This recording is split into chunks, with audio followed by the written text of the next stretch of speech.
Hi everyone, welcome to episode 9 of the Startup Playbook podcast. My name is Rohit Bhargava, and each week I interview successful founders, investors, and subject matter experts on how they got started, the strategies they used to succeed, and their advice to current and future entrepreneurs.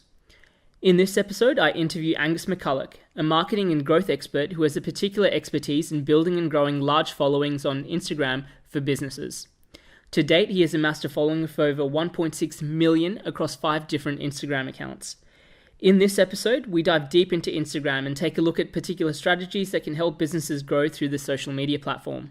In the interview, Alex gives us insights into the Instagram algorithm, how to use engagement spikes to get your account trending, how to use the psychology of Instagram users to decide what post to put up, why you should upload multiple posts at once, and where Instagram should sit in your sales funnel. Without further ado, here is my interview with Angus McCulloch. Hi Angus, welcome to the Startup Playbook podcast.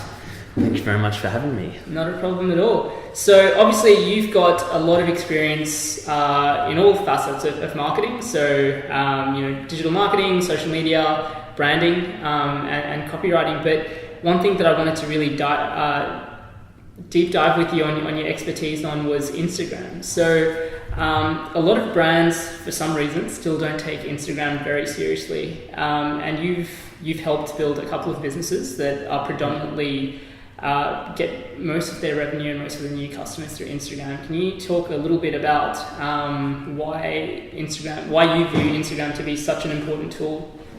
Yeah, well, there's a number of things. First, to probably clarify, in my own personal opinion, as to why some people don't take it too seriously, is a lot of the general kind of hype that you see around it is, females, males, everything like that, just capturing their picturesque kind of superficial, semi-fabricated lifestyle and things like that. And it can put together a few kind of negative connotations. Also, with saying that, a lot of brands and people can get frustrated pretty quickly, when they're not necessarily growing or when they're not getting that much traction. So when they see and they have an opinion of their brand as being like a massive, huge kind of brand that's been around for several years or a few years, whatever it may be, and then they see an influencer or someone on social that has triple, 10 times the amount of followers, and it's just like an everyday kind of average person, it puts a kind of sour taste on it. And also brands that, although they may actually be in huge engagement and performing really well and it being really great for their business, it's easy to get caught up on being compared to, these random various kind of people that have, 10, 20, 30,000 followers. And then when they've only got 3,000 or 5,000 followers, they feel semi-embarrassed and everything like that, and thinking, we've got thousands of customers, this person's still at high school, whatever it may be, and it's easy to kind of get caught up there. Moving back to why I think it's such a great kind of platform is originally moving into the kind of digital world review, like everything kind of started off as word of mouth before, and there's a lot of other ways that worked, but with websites, you would have a lot of reviews, and you've got your Google Plus now, which can host a lot of reviews, but people would write comments about their experiences in forums and things like that. But as we evolve, and also we go through different experiences, and we see various articles about fake reviews or all these fabricated reviews on products that aren't actually that great, people slowly become like immune to seeing those reviews, whereas they're moving in, and they're also quite written down, they're quite comprehensive, it takes time to kind of go through them all. Whereas now with something like Instagram, a consumer can go on to an account, check out their tagged photos, scroll through it and see like 100 different kind of customers experiencing the product in a matter of seconds. Whereas before, if they're wanting to see 100 different reviews, it's quite a lot of reading they're going to need to do. So one of the kind of benefits I'd say is that, also social currency kind of it. So if the brand is quite big on Instagram, people want to be seen associated with it. So that's kind of number 2. You've got 1, reviews and things like that that can be consumed quite easily. 2, you've got your social currency aspect of it. And then 3, on a websites sit quite separately to people's lives, as in, unless someone's just sitting on Google and kind of clicking through a few things, they sit quite separately, as in you can't just type in, let's say, thefifth.co, for example, and then you naturally type in another company just straight up and go to their website. It's not really a natural flow, and it's quite narrow. Whereas with Instagram, you're allowed to then you can be seen through the popular page, associated friends, and you can kind of pop up. Also, when it comes to websites, you see statistics, which can't quote necessarily where this one's from, but what I recall seeing is around time on sites dropped globally by about 7% or something like that, around that kind of figure. So when taking that into account, if that's dropping, you want to make sure the way you convert people on your website is as short as possible, as in, like what Steve Jobs would always say, 3 steps on an iPod to be able to change the song, no more. Because, if it takes more than 3 steps to be able to change a song, it's not a good experience for 1. And 2, it kind of slowly removes the actual purpose of having music and it being able to move and adjust quite quickly to your life. So when bringing it back to social, you can put in now all these extra messages and you can be quite agile with it, and you can go through all these different phases and then leaving your website for the exact purpose that it is, whether it be conversions, whether it be sign-ups, whether it be whatever it may be. But with Instagram and things like that, that's an area where you can do all these movements and you can hit a range of people which you otherwise would never hit. So I guess one of the biggest things that I've heard about Instagram from marketers about why they don't get on board is they don't feel that there's more of a direct conversion coming through, because unlike Facebook, you can't really provide links that go back to your website and things like that. How do you see companies that successfully do it, or even small companies that are looking to use Instagram as more of a tool to promote and market themselves? How do you see them utilizing the platform? Yeah, definitely. And it's a really good question. And right now there is actually a really clear kind of answer to it. Previously, which would just kind of tap on that first, it was slightly different, as in when Instagram started, similarly to Facebook, there's a lot of hype around it and people wanting to fill out their friends list. People are wanting to follow, as in they've got no one following. They're wanting some excitement when they're on Instagram, so they're willing to hand out a follow to various pages quite quickly. So when it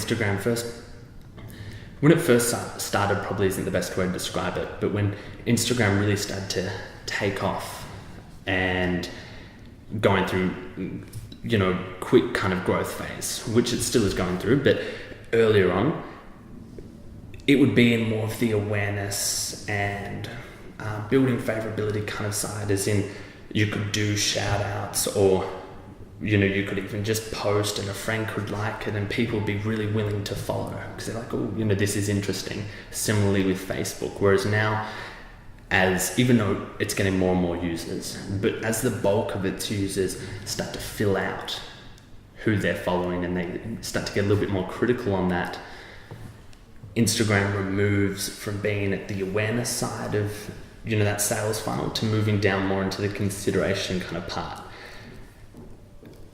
Previously, and like what happened with Facebook and everything like that, it would go awareness, and more so because of that overall hype, it would go awareness and be able to go to conversion.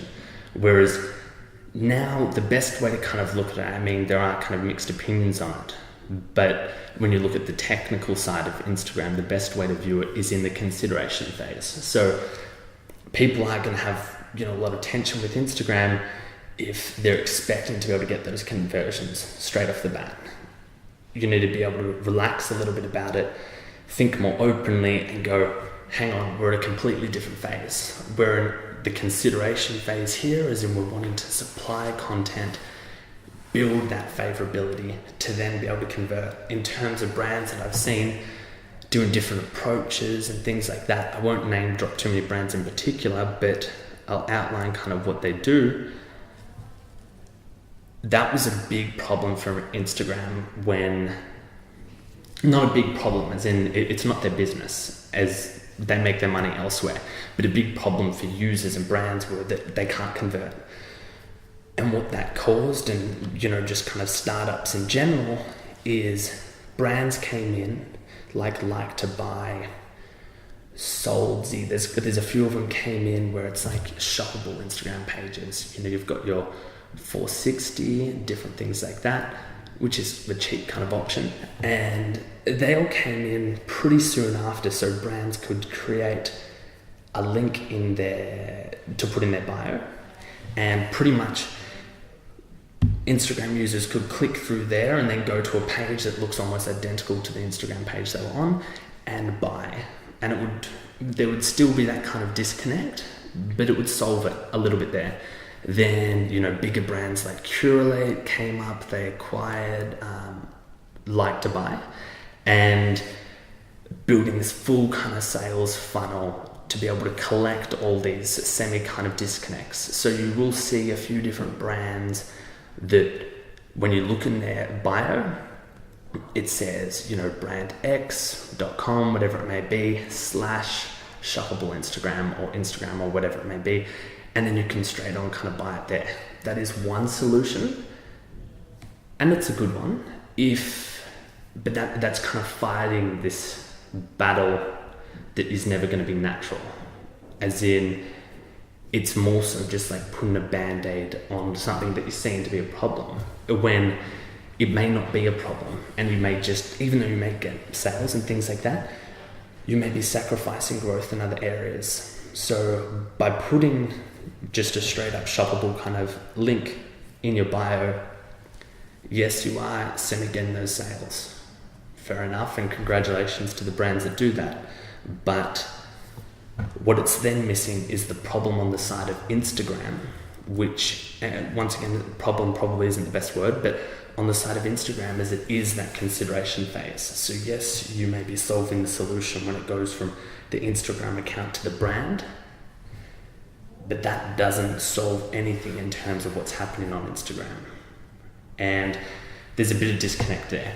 Best kind of line to sum it up would be to remove the idea that everything needs to be straight up to conversion. This can be consideration. Another way to look at it, if it's kind of too much to handle at the start and too difficult to kind of work out how it can be consideration, you could also look at it post-purchase, as in it's none of the three in the sales funnel, and it's actually at the end of it, after people convert on my website, I'm looping them back to my brand and I'm giving them kind of options and things to do afterwards.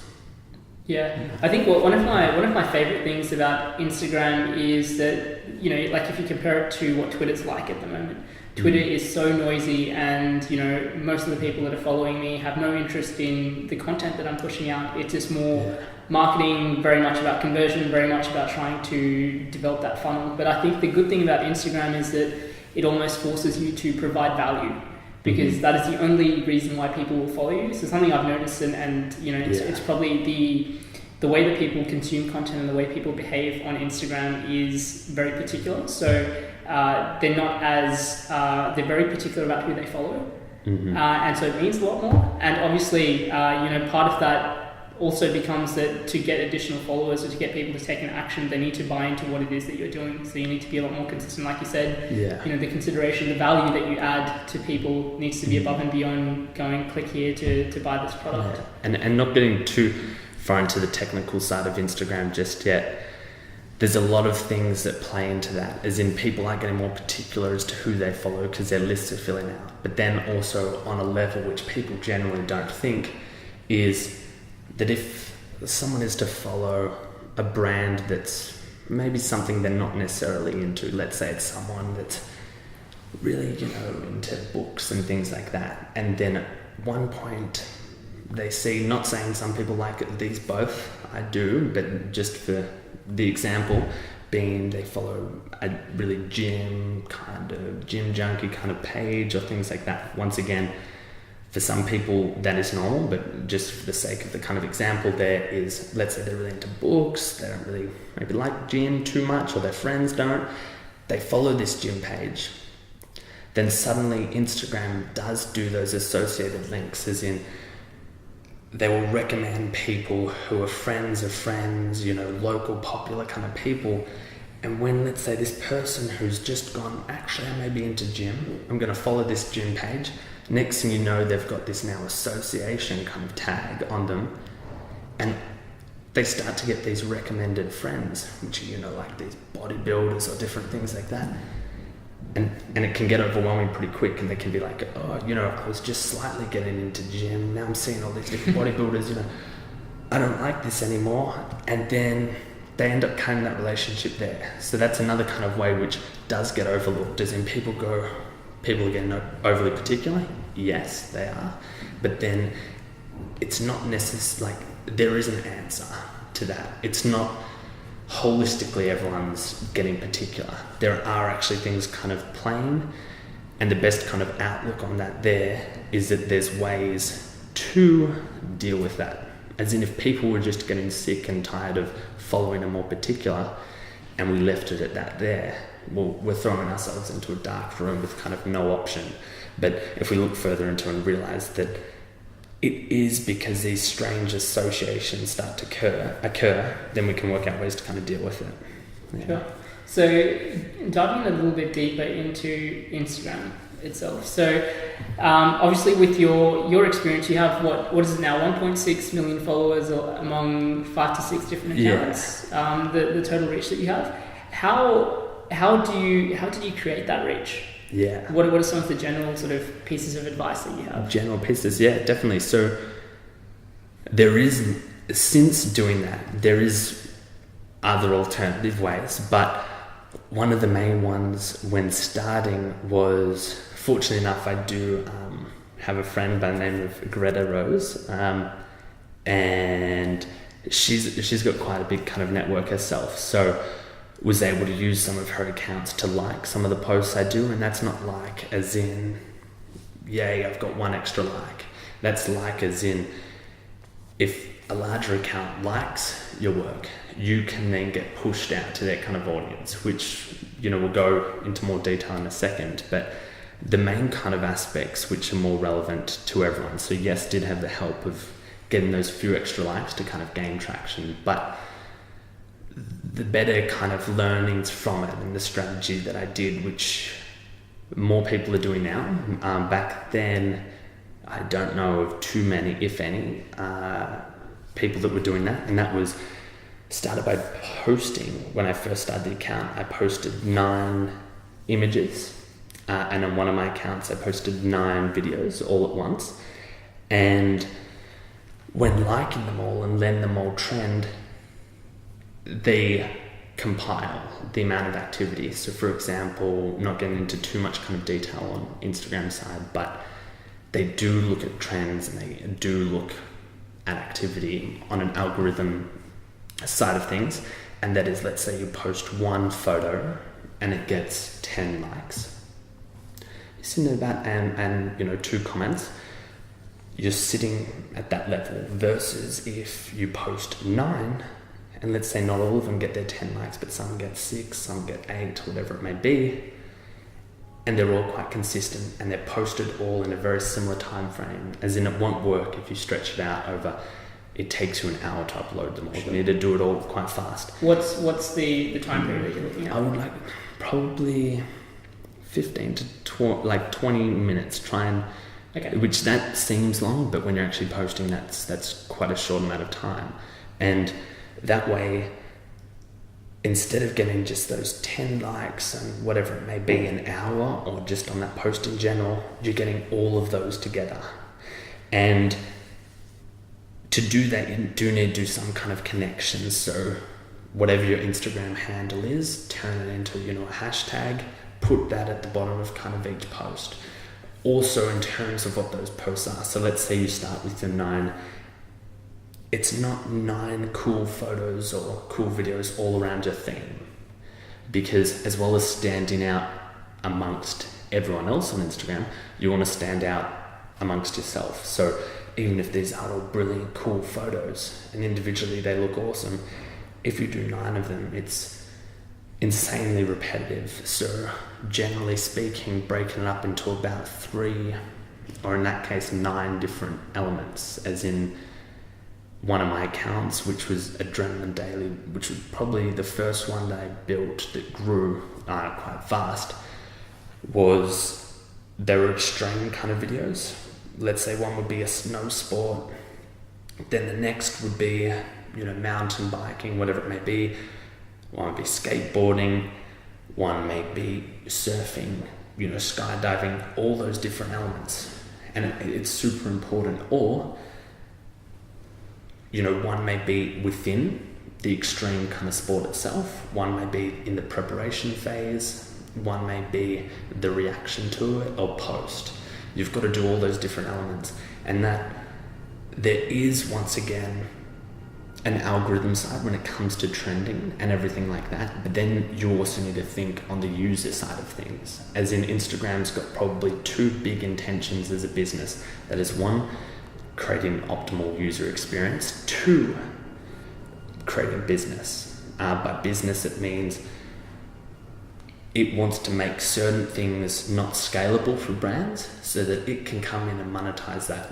But yeah, back to those kind of posts, is if you're liking them and they start to come up on the popular page or they start to come up on someone's feed, is if they all look the same naturally, people want to take the easiest path, as in, water wants to find the easiest path, electricity does too, same with people. If you're posting 9 photos or videos and they're all quite similar, you're going to lean towards the one that looks to be the best.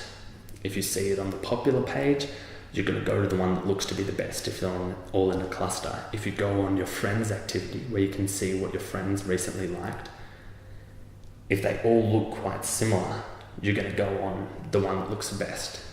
That is generalizing, but that's how the mind kind of works. And there are exceptions, but it's useless looking at those. That's the best way to kind of look at it. Whereas if you hit all those different elements, 9 is quite a lot, but let's say you do 3. You could get someone clicking on each individual one. Not getting too kind of on a tangent of an example, but it would be if they're all similar, let's say there's 3, you've got to, naturally when you're thinking about which one you're going to choose one, and you've got to justify, now why am I going to see these other 2 that are similar, versus if all 3 of them are different and you only choose one, you've got to justify why you're not going to watch the other 2. So if they're all the same, you've got to justify up, versus if they're all different, you've got to justify down. Sure. So that's obviously on your page itself, but also when you're going through the discovery aspect of it. So when you're searching for particular hashtags and you've got a bunch of different images, what you're talking about is more as people are screening through the different images and choosing what they want to like and what they want to pass on. Yes, they can. It's just generally, it's not going to solve and just suddenly get everyone, but it's going to increase the probability of you being picked amongst them, and that's more on the kind of psychological side of things. In terms of Instagram, so one of their 2 kind of major goals would be user experience, and coincidentally, because they are a good business, they line a lot with those psychological things. So on our side, it's choosing the best things and working there, but on Instagram's side is it wants to get things trending and relevant. If you're posting 1 photo or 1 video and it's active, the next time you post, whether it be an hour later, 2 hours later, ideally you want to leave a bit of space. The next one's going to be trending at a rate of, let's say, just on a small scale, 100 an hour. Whereas this other post is now only trending, 10, just small scale for sake of kind of the example there, but it's trending 10 or so an hour. So suddenly Instagram's going to go, that one's no longer trending. I'm not going to push that or promote that to the popular page. I'm going to promote this one. If you post in a kind of cluster of 3 or 6 or whatever it may be, they can all carry together, as in they're all trending at a similar rate, so they all can be pushed. And then it leaves you a bit more space to when you're next posting. And in terms of growing an account, Adrenaline Daily started with 9 videos, then the following day did 6, the following day did 6, and held on a 6. I mean, right now that's quite a lot of kind of posts, and it isn't overly sustainable, but and now it's probably better to do a few less. But back then, because it is not a year ago now, but a good 8 or so months ago when I did that, it would create insane amount of growth. And a lot of people now, as everyone becomes more aware of different things like algorithms and stuff like that, they get that answer as in the traction, as in wanting to get multiple posts to increase your volume and everything like that. And they'll look at Instagram's exponential decay, which they have to be able to maintain a trend. So they created a half-life of a trend, which is 2 hours, and they do even state that, and everyone looks on that side. But it's always important to keep in mind that the algorithms and everything can change, as in the one goal is user experience, the next goal is making money, so a business. So as more and more people switch on to these, it does then make it easier for brands when they're aware of that. So then Instagram needs to make a few adjustments. One thing to keep in mind though is user experience will always be at the top. So if you look on more the psychological aspect, which we spoke about before, that one's always going to be there. As in a good example in Airbnb, when their different founders talk, one example that they always kind of say with their places is, we could have like one host or something like that, and that host could get several users, and that's probably not the best example. I'll redo that example and we'll do it in terms of Instagram. But let's say we've got one user and 100 brands. Instagram can't make money. Whereas if Instagram had one brand but 100 users, it still can. All Instagram does need, even though they want a lot more, fair enough, but they would only really need one big client to be able to make quite a good kind of income, but they're way past that. But that's the kind of ratio to kind of look on. So in terms of changes and algorithm adjustments that they do, it's important to always realize that the user is going to be prioritized, and then the business and the monetization is second. So in terms of algorithms, getting those different trends and posting those volumes are great and do work wonders, but you can't miss the psychological kind of side of things, as in you can't just post 9 photos and go, okay, cool, I'm going to get the trend, that's done. It just doesn't work that way. I mean, Instagram and everything, they are on computers, they do various kind of software and technology, so they're getting smarter, but they're trying to sell to us. So if we think in terms of the user, not on a conscious level of people's biases and everything like that, because it's a useless kind of way to think. Like a lot of people get too caught up on this trend, all these different things. It needs to think more holistically. But yeah, those are kind of the best ways to grow in terms of that entire reach. It didn't all just grow through straight up posting those different trends, because it is quite a large amount. First of all, started by growing a couple of my own, then I even sold a couple of them to then rebuy other Instagram accounts that weren't posting that great, and their activity was down, and most of them I could look at and go, okay, I could buy it for X amount. I know for a fact pretty much they'll be able to increase their activity by this amount just simply by posting the quality and everything like that, grow it to X amount and then sell it, and then once again buy another, fix it up, refurnish it. It's kind of like buying a house and doing a bit of a renovation. And that happened, like there was literally early days, I bought 2 in the space of about 2 weeks. Did a quick kind of, makeover and resold both of them a week later. And that kind of compounded and ended up getting more and more to then also buy and sell shout outs and different things like that there. But it all came back to that quality kind of side of things. Yeah. Sure. So, I mean, something that you mentioned earlier was the 2-hour decay that Instagram has. So to get something trending, do you need a certain amount of likes within that 2-hour window? Or how does the algorithm work? Yeah, and this does once again play back to why some people don't take Instagram and various social medias too seriously, as in they go, to get it trending, it needs to be, I need to perform like Nike, or I need to perform like all these different brands. But the whole thing is a trend, and it's kind of, finest kind of meaning is something performing out of its kind of normal, just in basic kind of terms. So it's like average engagement. Yeah. So it's relative to itself. There are a few technical kind of ways of looking at it, and that conversation is probably for another time. But overall, basically, is if, let's say you're getting 3 hashtags or posts or whatever an hour, or 1, whatever it may be, and then there's a brand that's getting 100 an hour. When it comes to leveling out, you're both performing at the same kind of rate in terms of spikes and trends. So let's say you're doing 3 or whatever it may be, but then suddenly with an hour you get 50 hashtags. It's a huge jump, and they do calculate that in terms of that hour, similarly to, let's say someone has 100 and then in an hour they get 500 or something like that.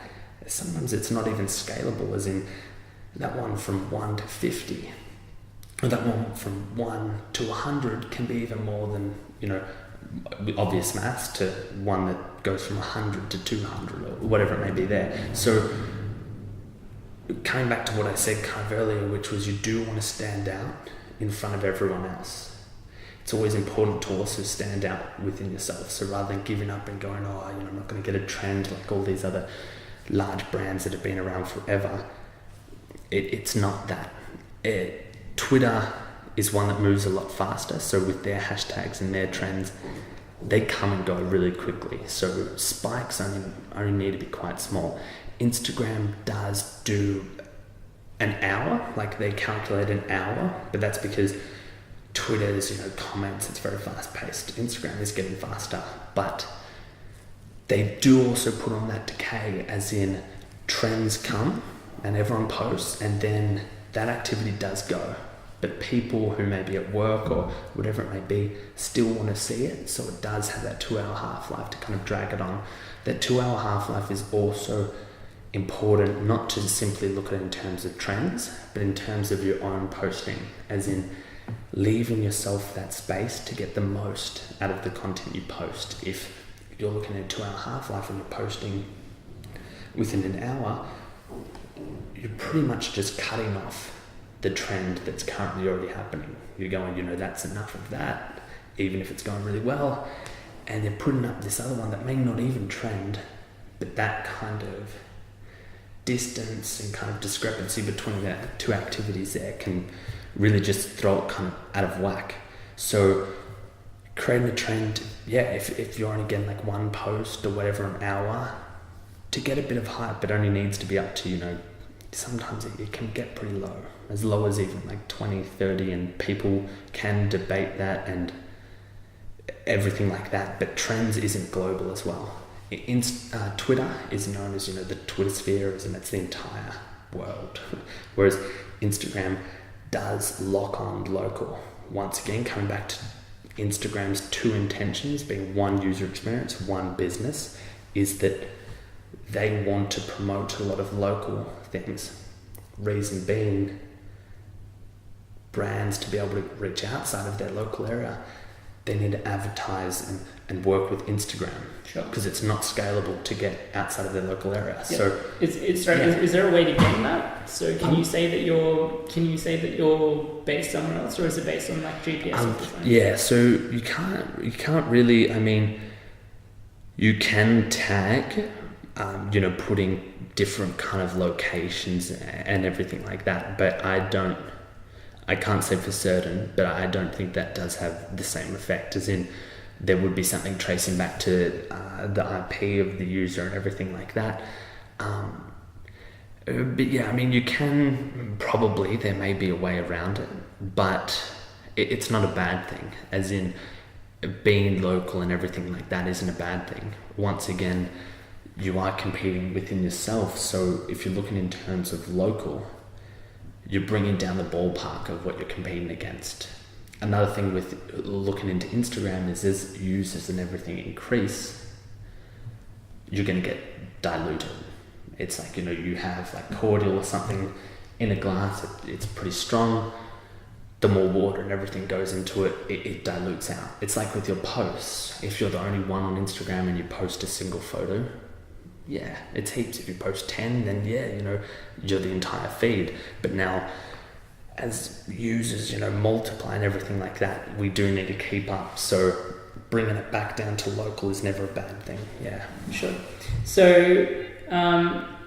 if you were to start an Instagram account from scratch, and assuming you didn't have anything else to leverage off, what would you do if you had the space of a month to grow your Instagram account? Yeah, so there's a few things. The number one thing that I would do is really keep in mind that a lot of people, there are those different tactics, like follow someone, they follow back, unfollow them, various things like that. And I mean, that does have its place. But one thing to keep in mind when it comes, which we spoke about a little bit earlier on, is that associated kind of friends thing. So if you're going around just following tons of people to then unfollow them, you're going to really skew, the data that Instagram is storing on you. As in, the strongest kind of growth phase is if you've got someone liking you and then you're starting to get their friends involved. So if you're following, 1,000, 2,000, all these different people and all from different walks of life, all these different interests, yes, you may have 5,000 followers, but your specific kind of traits about your page are incredibly diluted amongst all these different users. Versus if you had, 1,000 or whatever followers, or let's say 5,000 again, so the same, but you're only following 50 people, all of a similar type, or let's say you are still following like 2,000 people, but all of a similar type, you're going to come up as like an affiliated kind of person a lot quicker. And in terms of that local kind of thing, again, in recommended audiences and everything and users that Instagram does, it does friends of friends, things you may be interested in, local popular kind of trends or local popular people. So if you're skewing yourself by liking all these random people all over the world or following all these random people, it's going to muck you up. So the first thing being is allowing yourself to be really specific. When I started my first kind of big page, I didn't like any other account, didn't follow any other account, and various things like that, which played. Initially then I had a few kind of thoughts as to why that would be, but later finding out that's exactly how you've got to kind of do it. So you do then, let's say, the next kind of step is, before going into that too much, the next kind of step is whatever your account may be, and let's just say an account in general. And let's say an account for a podcast that is connected up to an online resource base for startups. Definitely. Okay, so what you'd probably do there is, one, also video is a good thing now, especially, but let's say you do 3 posts, ideally when you're starting maybe 6, but let's look in clusters of 3. You probably want 1 to be possibly like a photo of us, like having this kind of interview now, 2 to be maybe a little bit of an audio snippet, and then 3 could be maybe like a photo of yourself in your office, like outside of here, or maybe, myself in my office on native environment. So it's getting those 3 different aspects. And then with that, so let's say you've got those 3 and times it by 2, so then you've got 6. So there's a few different kind of options there. Don't necessarily go and follow just everyone and anyone.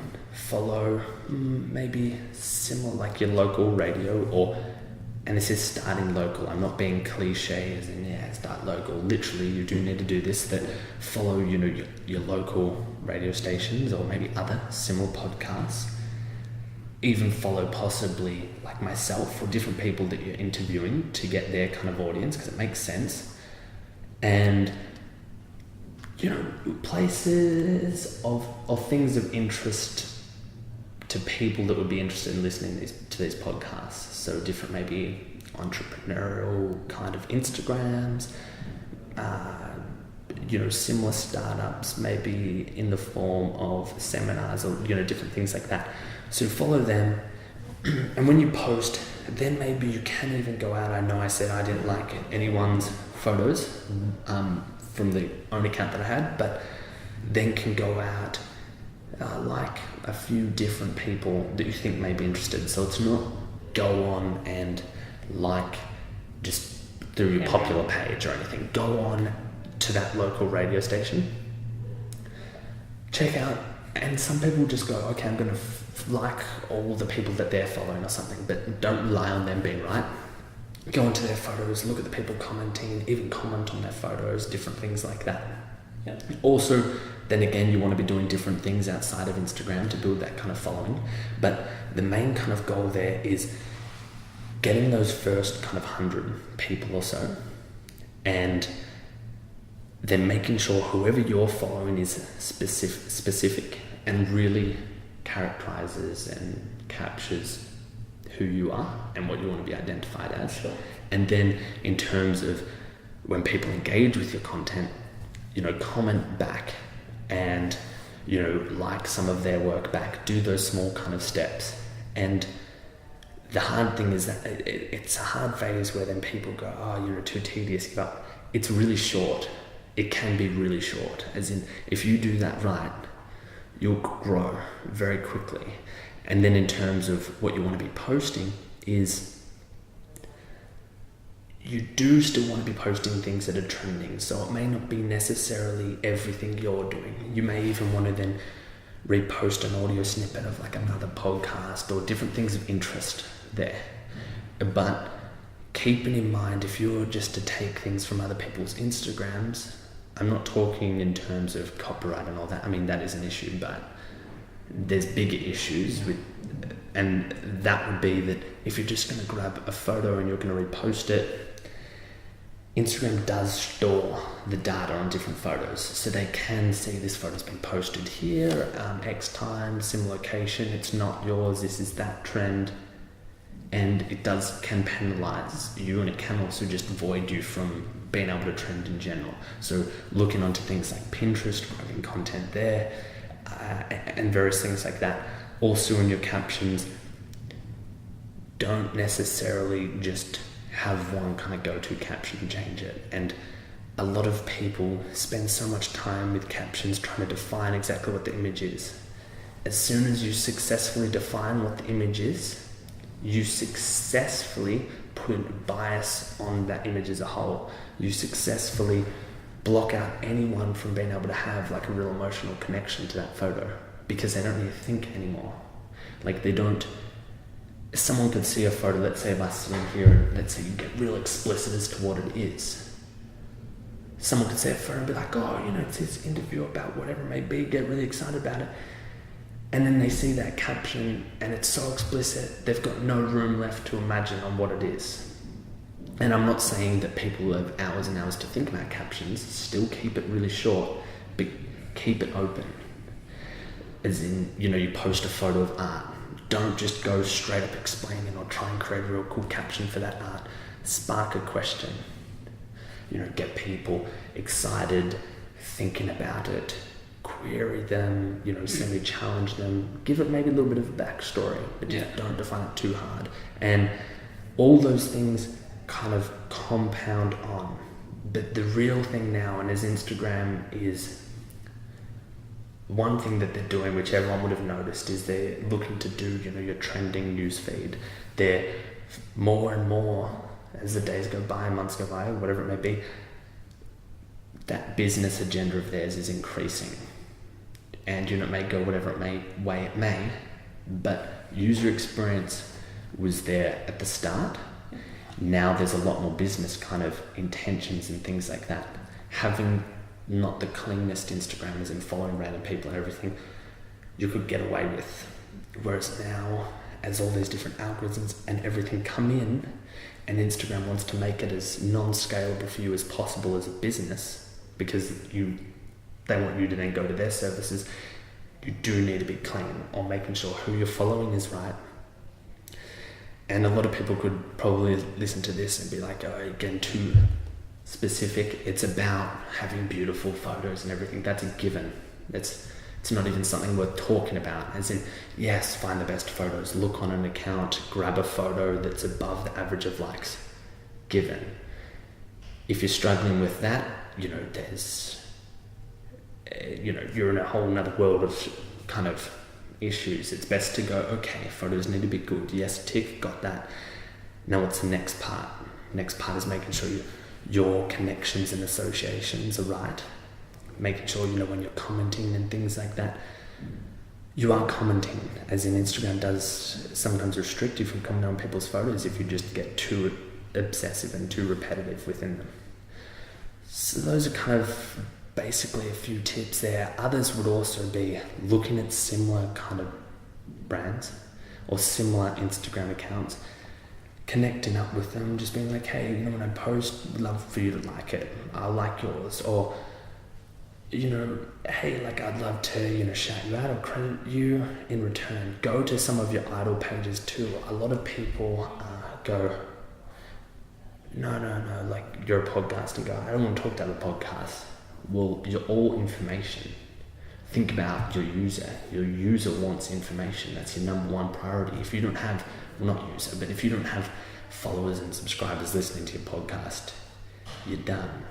You don't even need to worry about your competitors because you've already screwed yourself really bad. So go to them and go, hey, I'm starting up a podcast, everything like this, I'd love you to help out. I'm definitely going to do it in return.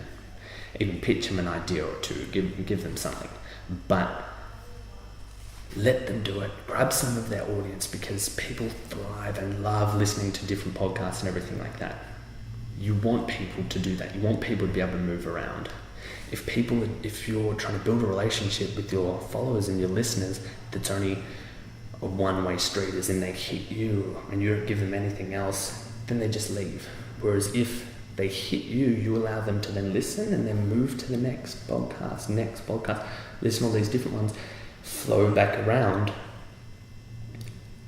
You're going to create all these different associations. So next time when they go on to one of them first, they'll flow back to you. And it's a networking effect. SEO on Google, that's pretty much it in a nutshell, but that's a good kind of connection to build. Also, not going too probably straightforward into your brand, business, or Instagram in general. So with podcasts is not going too hard at the start. Yeah, it's not every image is of the interview and all that stuff. So post some of that content of other podcasts inspired you. TED Talks, different things, and post them, because create that kind of mindset and getting those people that like that content. Then create a bit of a conflict, as in after you post a few of them, then start to post that challenging kind of question, as in I'm seeing all these idols talk, they're talking all their biographies, everything like that. Even though there are other answers, but you could do that. Let's say you get all these different, snippets, and there are all these people talking about their experiences, everything like that. Then start to throw in and questioning the caption and go, but then the connection's missing between the actual tangible information for people to be able to take and use themselves. They're hearing all these stories, but then they're not hearing that next step, which is just how those stories can be a benefit to them, apply to them, and everything like that. And then when you start to put in your podcast, you're the answer. Now that's just really kind of on the spot in terms of a brand, which could also maybe just clarify to kind of listeners and stuff what that kind of means there is, let's say whatever product you have, let's say product X, let's see if I can put this story together in my head, let's say product X, and you're getting all their users, you're posting all this content that this consumer would like or would do or would see. Then you start to post this content which is missing that product, as in the first lot of content is kind of semi-insinuating there's that product there. The next content is that missing link of reality where people are like, what? Like, I really want to enjoy this, I really want to do this, but how do I do this? Then you come in with that product X, which is that solution. As in, you've gone from people who are wanting thinking to people who are now questioning, going, how do I do this? To then creating the answer to that kind of how. And then again, there is that, start with why. Of course, this is a different topic as a whole. It's that getting people questioning on how can I go that step further. So it's like, with luxury items, let's say gold concept or something, which is gold phone cases. This isn't necessarily what they did, but an example would be posting all these luxury cars and luxury lifestyle. Or even just maybe outdoorsy kind of holidays travel. The next is this luxury lifestyle, and then people are like, they're starting to get sick of it. They're like, oh, well, there's such a distance between me being here. And then posting these phone cases, these gold concept cases, and going, this is like luxurious. It's only small. It's that step in, as in, I may not have that Ferrari, I may not have whatever, but I've got this gold case, pretty badass, and it's solving that kind of problem and that separation there. So, yeah, that's probably about it. Could go on forever about that, but yeah. Yeah, something I wanted to briefly touch on, knowing how much time we have left, is the sales funnel that people... So we've talked a little bit about user behavior within Instagram, but what part of a sales funnel for a product do you see the Instagram audience generally fitting in? Yeah, so Instagram I look at as, that consideration. Facebook can get more to that conversion, it can get really specific and everything like that. In terms of sales funnel and what people should use it for, as in it's not just solely consideration, but let's say you're trying to post in threes or something, and that's not 3 posts throughout the day. I do recommend posting in clusters for several reasons. But how many posts would you say? So, posting in clusters. How many sets of clusters would you recommend posting in a day? Usually 3. One cluster of 3 is good. Yeah. 2 clusters of 3 is also good. Any more, you do want a large audience and it's not as scalable. I would probably recommend 3. Reason being is when starting up, if you're posting anymore, 1, there is that spammy kind of thing, but I don't like to look at it as spammy. Spammy is like a strange justification that people put out there when they can't explain it. They're just like, no, he's spamming. Yeah. And it's just like, it's literally because they have no idea. Yeah. Well, I mean, if the content is useful and interesting, it's not spammy. Yeah, but if you're putting out content for the sake of putting content, then it probably is. And then looking at if you're going to then post anymore, which you can, what are you taking away from? In all seriousness, if you've got time to post more clusters and stuff than that, there's something in the day that's been sacrificed or being subject to you taking too much time there, which is also a serious kind of issue. But in terms of the conversion, as in, I would say it's more of a consideration kind of area, but to narrow it up, it would be, let's say you've got 3 posts. The 3 posts together lead to the one kind of thing. Let's say you want to do a sign up. One of those 3 is more that click, that spark where the consumer, user, subscriber, follower goes, yes, bang, I'm going to check this out. The other two are complementing. Or the three as a whole come together with the answer then being sign up. Not each of them being sign up.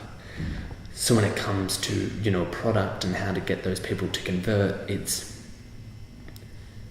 having one more your hero, as in you do want all three of the pieces of content to be awesome, but one of them being that hero, one of them being more that focus, or more that conversion kind of part. As in, if you just go straight, conversion won't work. If you go all consideration, it can work, but if you do, let's say, two or so that are the conversion, and then that third or even that second, the one in the middle is the conversion, it does make more sense. It's a slightly more natural kind of process through.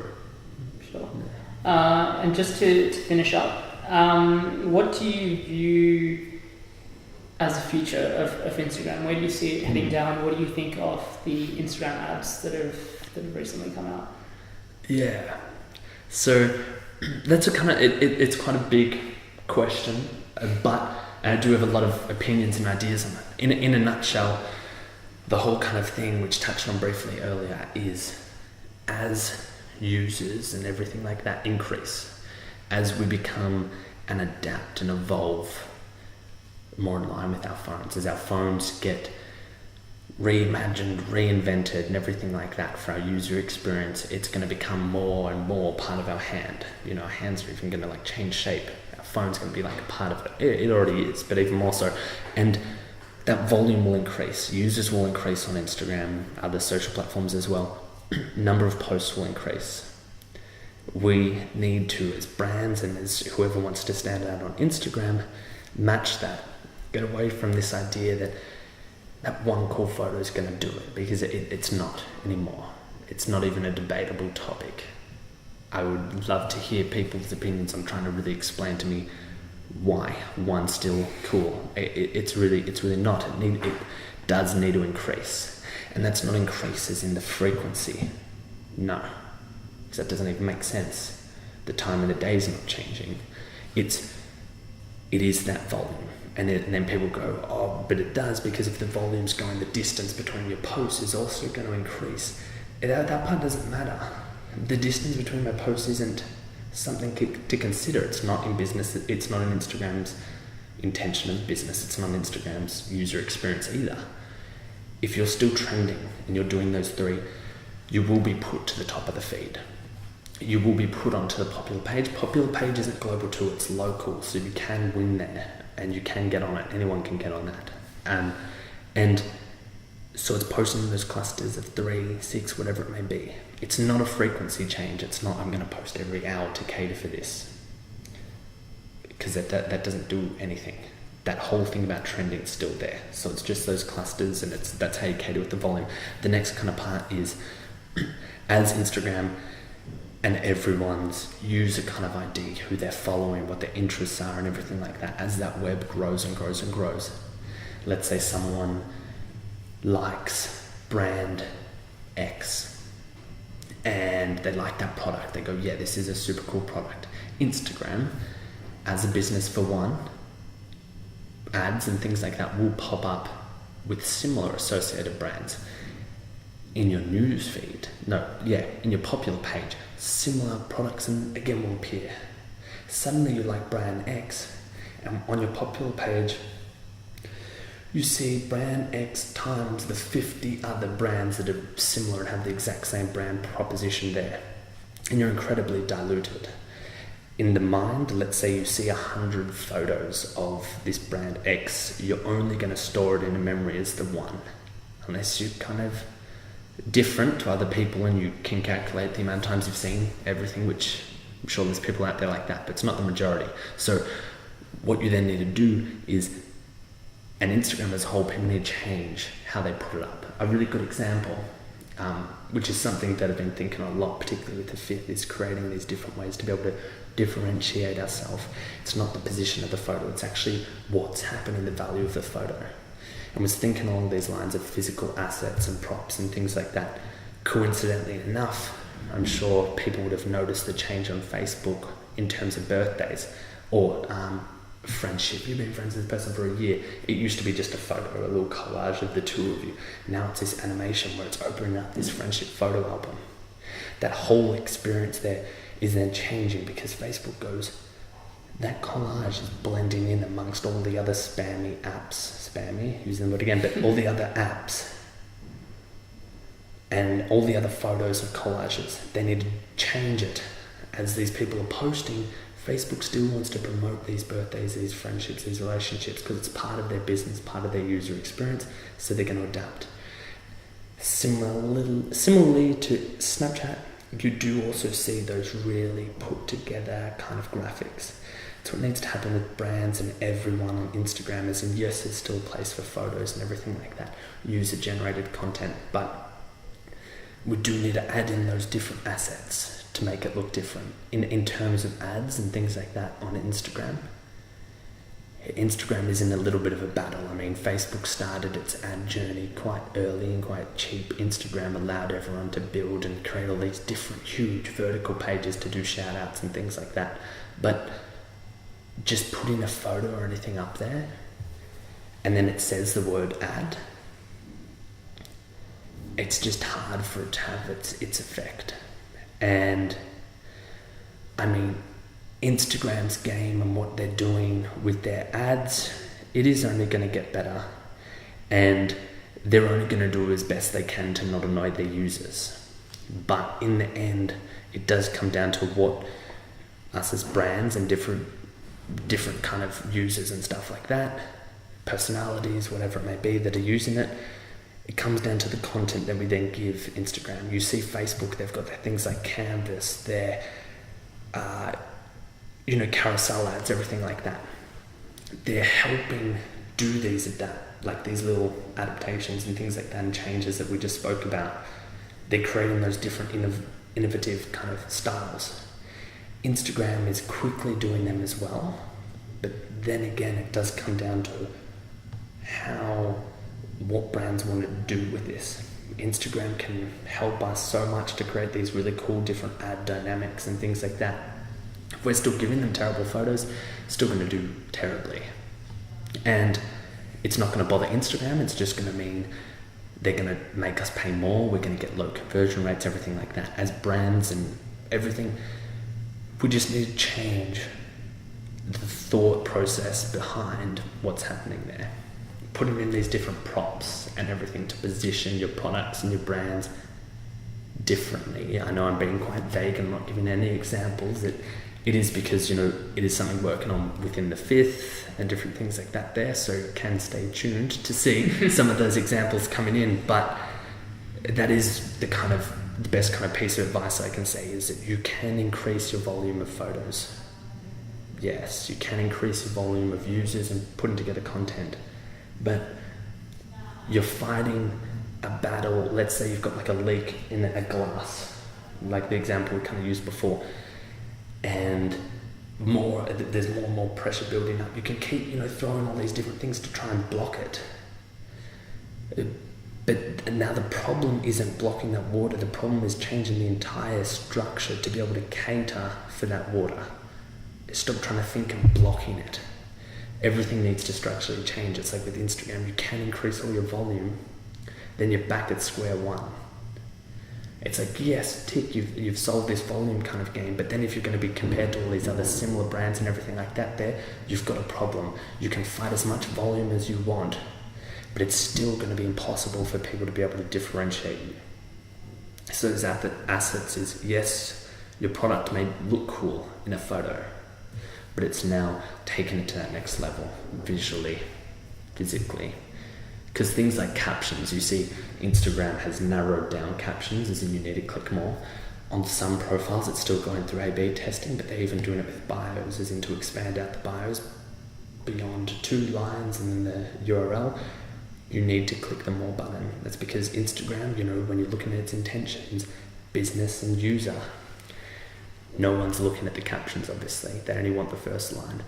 Also, that's user experience, business-wise, is you then, to be able to deliver that informative text, you need to use them, the advertising network. So how can we put this into the graphic? rather than going with this view as this photo is awesome and I'm going to put heaps of these ... justifications below in the caption. Maybe that worked in the past, it doesn't work now. It's how can I put that within the photo. Sure. So for anyone that wants to get a bit more information on you or about Instagram in general, how can they get in touch? Yeah, so I'll probably follow one of your Instagram accounts. Yeah, so they could follow that. It would be hard to be able to communicate with them. By the way, all those Instagram accounts are Adrenaline Daily, Extreme Daily. Then you see in the accounts that I'm following all that. I'll make sure that I provide all of the links in the show notes and everything. And feel free to email. Either can do my 5th email, which is angus@the5th.co, or even my personal email being angusmcculloch@gmail.com. Perfect. But thanks a lot for that masterclass, Angus. That was brilliant. No worries. And thanks so much for having me. No worries. Thanks for listening to episode 9 of the Startup Playbook podcast. You can find the show notes of my interview with Angus along with a curated list of tools and resources for startup founders at startupplaybook.co. As always, you can join the conversation through our Twitter account. The handle is @PlaybookStartup. Next week, I interview Sujan Patel, a content marketing expert who is a regular contributor to Forbes, Inc. magazine, Entrepreneur magazine, and the Wall Street Journal, among many others.